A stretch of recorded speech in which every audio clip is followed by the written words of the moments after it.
வணக்கம் நண்பர்களே. இந்த வீடியோவில் நம்ம என்ன பார்க்க போகிறோன்னா, பாத் 2 திரைப்படத்தோட கதையை தான் பார்க்க போகிறோம். வீடியோக்கு போகிறதுக்கு முன்னாடி நீங்கள் நம்ம சேனலுக்கு புதுசாக இருந்தால் வீடியோவை முழுசாக பார்த்துட்டு உங்களுக்கு பிடிச்சிருந்தால் மட்டும் சப்ஸ்கிரைப் பண்ணுங்கள். எந்த கட்டாயமும் இல்லை. சரி, இப்போ கதைக்குள்ளே போகலாம். படம் ஆரம்பிக்கும் போது மஞ்சு சிங்கிற பெண் மீது ஒரு காதல் ஜோடியை கொலை செஞ்சதுக்காக குற்றம் சாட்டப்பட்டு கோர்ட்டை விசாரணை நடக்குது. அந்த ஜோடி வீட்டை விட்டு ஓடி சிவபுரியில் ஒரு தர்மசாலாவில் தங்கி இருக்கிறதாகவும் அங்கேருந்து நகை மற்றும் பணத்துக்காக மஞ்சு அவங்களை கொண்டு விட்டதாகவும் வக்கீல் வாதாடுறார். மஞ்சுவுக்கு 28 ஆண்டுகள் சிறை தண்டனை விதிக்கப்படுது. பல ஆண்டுகள் கடந்தது. மஞ்சு இப்போ சிறையிலே வயதாகி பாட்டி ஆகிட்டாங்க. சிறை தான் அவங்களுக்கு உலகம். அங்கே இருக்கிற கைதிகளுக்கு தேவையான பொருட்களை ரகசியமாக வரவழைக்க மஞ்சு ஒரு லிஸ்ட் போடுவாங்க. அதை சம்யுத் என்ற போலீஸ் கான்ஸ்டபிள் மூலமாக மஞ்சு செய்வாங்க. சம்புநாத்துங்கிறவங்க மஞ்சு விரும்புகிறாங்க. அதனால் அவங்க சொல்கிற எல்லாத்தையும் செய்கிறாங்க. சிறைக்கு பிரகாஷ்ன்ற புதிய ஜெயிலர் வராரு.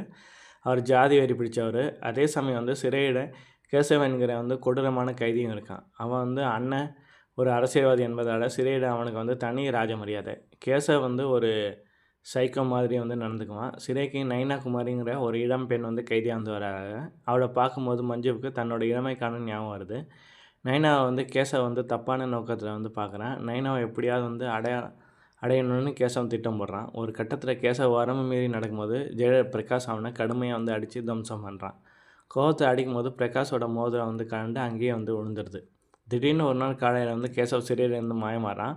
அவனோட அண்ணனோட அழுத்தம் கொடுத்தனால அதித்தி சிங்கிற அதிகாரிங்க விசாரணைக்கு வராரு. சம்புநாத் அந்த தர்மசாலாவில் காய்கறி வண்டியில் ஏதோ கொண்டு போனது அதித்திக்கு சந்தேகத்தை ஏற்படுத்துது. சம்புநாத் வீட்டுக்குள்ளே பெரிய ஃப்ரிட்ஜில் கேசவோட சடம் இருப்பதை அதித்தி பார்க்குறான். ஆனால் சம்புநாத் அதை லாவகமாக மறைச்சிடுறான். கதை 11 மாதங்களுக்கு முன்னாடி போகுது.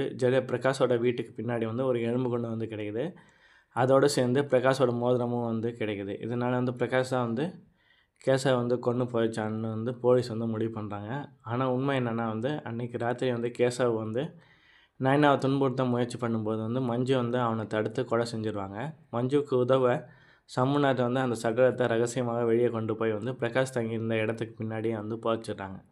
பிரகாஷோட மோதிரத்தையும் வேணும்னே அங்கேயே போட்டுறாரு. கடைசியாக அதித்தி சிங் மஞ்சுவையும் சம்புநாத்தையும் சந்திக்கிறாரு. அப்போ தான் ஒரு பெரிய உண்மை தெரிய வருது.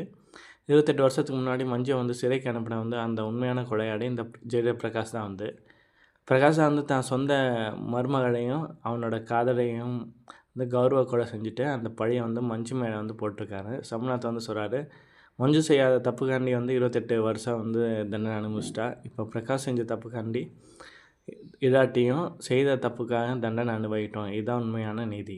இதை கேட்டு அதித்தி சிங் அவங்கள கைது செய்யாமல் விட்டுட்டு போகிறாரு. பிரகாஷ் சிறைக்கு போயிடறாரு. மஞ்சுவும் சம்புநாத்தும் மலை அடிவாரத்தில் ஒரு சின்ன கடை வச்சு நிம்மதியாக வாழ்கிறாங்க. இதோட படம் முடியுது. படம் சொல்கிற கருத்து என்னென்னா, ஒருவர் நமக்கு நல்லவராக தெரியலாம், ஆனால் அவர் மற்றவங்களுக்கு வில்லனாக இருக்கலாம். பிரகாஷ் கேசவை அடித்தப்போ நான் ஹீரோவாக தெரிஞ்சேன். ஆனால் அவர் தான் மஞ்சுவோட வாழ்க்கையை அழித்த வில்லனத்துக்கு அப்புறம் தான் தெரியுது. இந்த கதையும் அப்படி தான். உங்களுக்கு இந்த வீடியோ பிடிச்சிருந்தா லைக் பண்ணுங்கள், ஷேர் பண்ணுங்கள், மறக்காமல் கமெண்ட் பண்ணுங்கள். நன்றி.